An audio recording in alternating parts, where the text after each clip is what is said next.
赤道以南的坦桑尼亚是古人类发源地之一，这里有赤道雪山乞力马扎罗、地球伤疤东非大裂谷，还是东非动物大迁徙的必经之地。坦桑尼亚是中国在非洲的铁杆朋友。提起坦桑尼亚，人们很容易想起有着半个多世纪历史的坦赞铁路，这条铁路是中坦中非友谊的丰碑。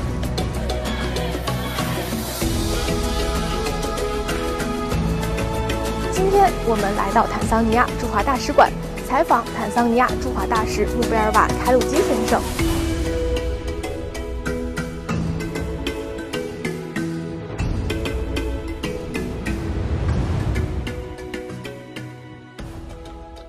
Thank you for joining us today, Mr. Ambassador.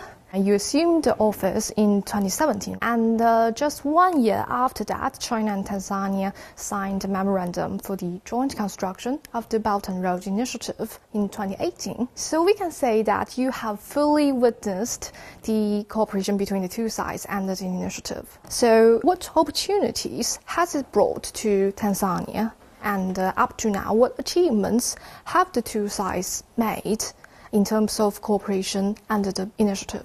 Well, many opportunities. Take example of people-to-people connectivity. Since 2018, we have had the opportunity for our people to come to China for long-term and short-term training. We have about 5,000 people who have benefited from the opportunities that came about.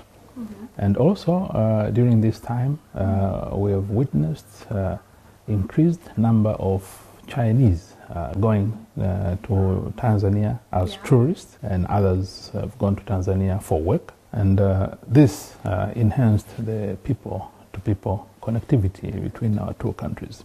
Talking of trade connectivity, we have seen increasing volume of trade between our two countries since 2018. In terms of infrastructure connectivity, in the last 5 years, a number of projects have been implemented in Tanzania, and majority of these projects have been implemented by the Chinese enterprises.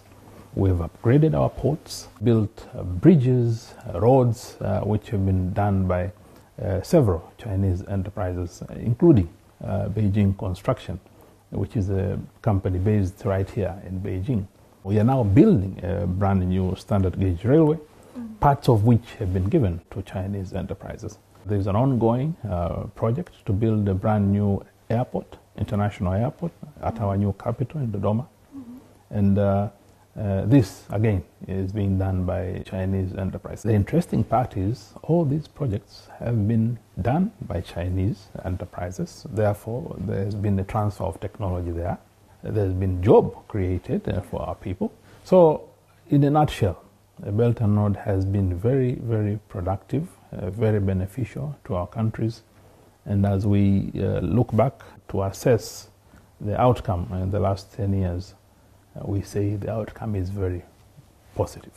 In recent years, the two parts have been promoting the BRI together, build a community of China-Africa with a shared future, and implementing program of poverty reduction and agricultural development. I know that by October 2022, 4 villages in Tanzania had been listed demonstration villages for China, Africa, agriculture development, and poverty reduction.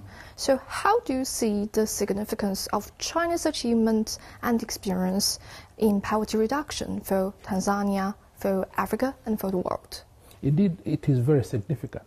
Actually, for Tanzania, to achieve poverty reduction, we must do something to improve on agriculture, because almost 80% of our people live in rural areas, and the majority of whom depend on agriculture. Currently, our agriculture, which is the mainstay of our economy, has challenges like low productivity. We need to increase productivity so that we may increase our output sufficient enough to guarantee food security in our country, supply of raw materials to our industry, and sufficient enough to export outside the country so that we may earn foreign exchange.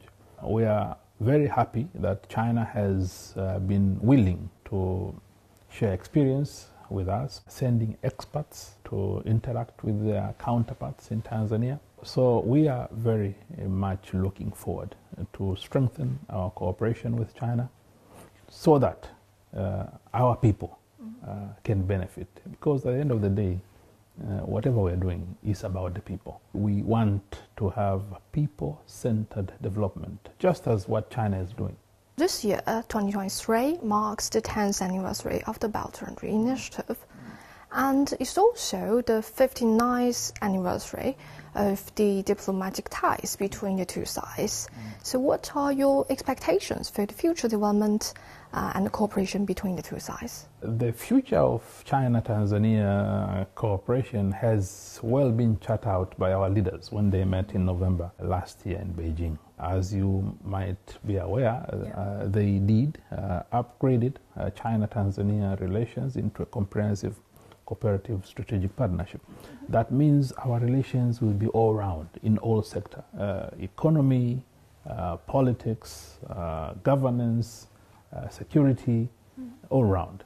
And as far as the economy is concerned, we are looking forward to attract many Chinese enterprises to join hands with local Tanzanian enterprises to invest in different sectors, sectors like mining, agriculture, fisheries, livestock, and so on. But also, we are looking forward to attract Chinese production technologies which are affordable so that our people can add value to whatever they produce back in Tanzania.